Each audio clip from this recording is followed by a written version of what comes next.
Hey guys, I'm back out with a new video today. It's been quite a while since I've actually uploaded, but today's topic is things to consider when getting a parakeet. So without further ado, let's just get started.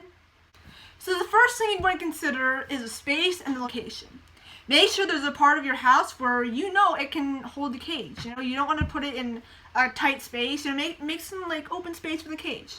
Also, make sure that space is like a windowed area or at least a place that gets lots of natural light. Also, make sure it's in a place where there's activity going on, like people. You don't want to have too much activity, but some kind of activity, not like in a dark corner or in a place that not too much goes on, because especially when you have a single bird alone, you want to make sure that there are people around to also, so the bird doesn't feel like it's just alone, So the next thing you'd want to take into consideration would be the noise level. So depending on the number of parakeets, and also sometimes one parakeet can also make a ton of noise, but most of the time one parakeet wouldn't make too much noise. But if you're a person who does not like to hear chirping, distracts you, hate it, it's annoying, parakeets, birds would not be good for you, because even other birds, they make noise too. They chirp, they squawk, that other stuff. So if you do want to hear some chirping but not too much chirping, 1 or 2 birds would be good. Also, when you go to the pet store, you look at the birds. When you go to the pet store, what I do, I go to the pet store, I observe all the birds. I don't just go off the color I want. I look at all of them. I see the real social bird, the real quiet bird, the mild bird, and maybe when you go to the pet store, if you don't want a bird that makes too much noise, get the mild bird or the shy bird. And if you do want a bird that makes more noise, you maybe look at the bird that interacts more. Like one of my birds makes quite a lot of noise, but honestly, out of my preference, I love to hear the chirping, so it doesn't bother me. But for you, it might be a bit of a different story. If you have 3 birds, they'll probably be making more noise comparing to 1 bird. Also, the amount of activity in the room also influences, because birds do like to listen to noise, music, anything like that, the radio. So that also influences the noise level. But you have to take that into consideration. The birds do make noise. What would you prefer? So the next one is attention and companion. If you're planning on just having 1 bird for any reasons, maybe parakeets are too much work for you, you don't like hearing the noise level, or you just prefer having 1 bird, then make sure you do just give the bird some attention, or just spend a little bit of time to it, because the bird's just alone in there. If you just have the bird there and you don't give it any attention, that bird's basically tortured. It's just sitting there, and it's like there's no one there, and it doesn't like that. But if you're planning, I'm not really gonna be spending too much time on my bird, I don't have time, I don't want to, then put another bird in there. Because then the 2 can talk and will have company. Or you can add more birds. Makes things better. Just keep that in mind though, if you wanted your bird to talk, adding more birds in there would not be a good idea, because then the birds would start to interact and the bird would not want to be speaking our language. So the next thing you'd want to take into consideration would be time for care.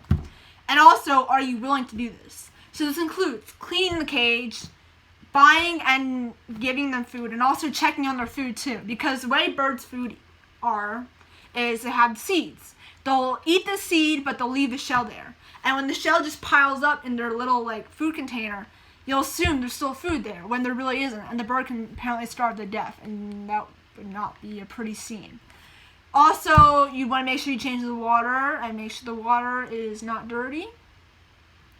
And then make sure they get the vitamins, the cuddle bone, which helps them to keep their beak at a reasonable length.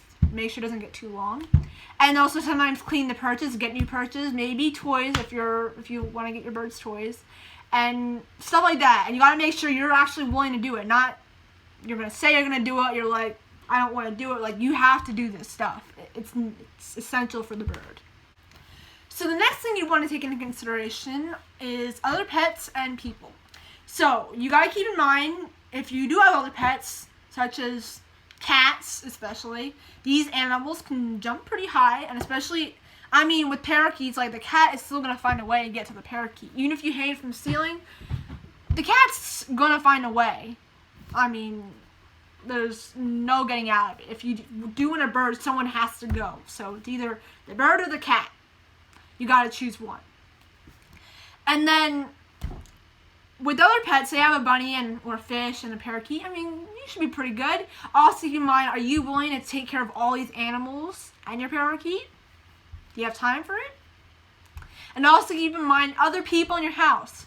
If someone else is allergic to a parakeet, then do not get a parakeet.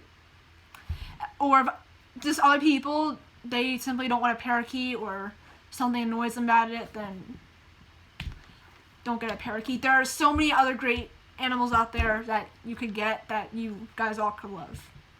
So the last thing to consider is your house type and whether you're going to be letting the bird out of the cage.